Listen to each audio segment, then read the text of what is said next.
Guys നമ്മൾ 2 ദിവസത്തിന് മുമ്പേ പരാഗ് എന്ന് പറഞ്ഞ മെറ്റീരിയൽസ് കിട്ടുന്ന കരുനാഗപ്പള്ള ഷോപ്പിൽ വന്നായിരുന്നു കേട്ടോ.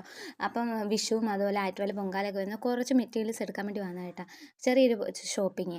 അപ്പം അടിപൊളി കളക്ഷൻ ഉണ്ട് കേട്ടോ, ഒരു രക്ഷയില്ല. ആർക്കെങ്കിലും തുണിയൊക്കെ എടുക്കണം ഇവിടെ വന്ന് തുണി പീസ് എടുക്കണം, അടിപൊളി കളക്ഷൻ ഉണ്ട്. പിന്നെ അവിടുന്ന് അവിടെ അടുത്ത് ബജ്ജിക്കടകൾ ബജ്ജിയൊക്കെ വാങ്ങി നേരെ അനിയത്തെയും വിളിച്ചുകൊണ്ട് ഞങ്ങൾ ആദ്യനാട് ശക്തികുളങ്ങര അമ്പലത്തിലോട്ട് വന്നിട്ട് അന്നത്തെ ദിവസം 9ാം കരയുടെ ഉത്സവമായിരുന്നു. 9ാം ഉത്സവമായിരുന്നു. അപ്പം അടിപൊളി ഫ്ലോട്ട് അങ്ങനെയുള്ള സംഭവങ്ങളൊക്കെ ഉണ്ടായിരുന്നു. അടിപൊളിയായിരുന്നു കാണാൻ കേട്ടോ, അടിപൊളി പരിപാടിയായിരുന്നു കേട്ടോ.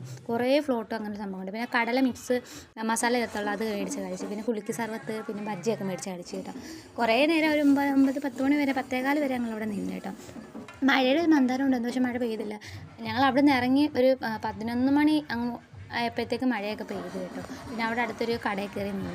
അതുപോലെ നല്ല അടിപൊളി പരിപാടിയൊക്കെ ഉണ്ട്. പഴയ ടൈപ്പ് കാളയൊക്കെ ഉണ്ടായിരുന്നു. അതുപോലെ തന്നെ അവിടുത്തെ ആന ഒരെണ്ണത്തിന് മതപ്പാടായതുകൊണ്ട് കിട്ടിയിട്ടൊക്കെ, പിന്നെ ഒരെണ്ണം ഉണ്ട്, പിന്നെ 2 പുറത്തുനിന്ന് കൊണ്ടുവന്നത്. അപ്പം നമ്മുടെ ലക്ഷ്മിക്കുട്ടി എന്ന് പറഞ്ഞ ആന ഉണ്ടായിരുന്നു, നമ്മുടെ വള്ളിക്കാവിലുള്ള. പിന്നെ ഇത് നമ്മുടെ അടുത്ത വീട്ടിലെ ചേട്ടനാണ് നിൽക്കുന്നത് കേട്ടോ. അങ്ങനെ കുറച്ച് നേരം അവിടെ നിന്ന് ആനയുടെ വീഡിയോ ഒക്കെ എടുത്ത് നേരെ പിന്നെ പരിപാടി കണ്ട് നേരെ പിന്നെ വീട്ടിലോട്ട് വിടാം. അടുത്ത വീട്ടിൽ കാണാവേ, ബൈ.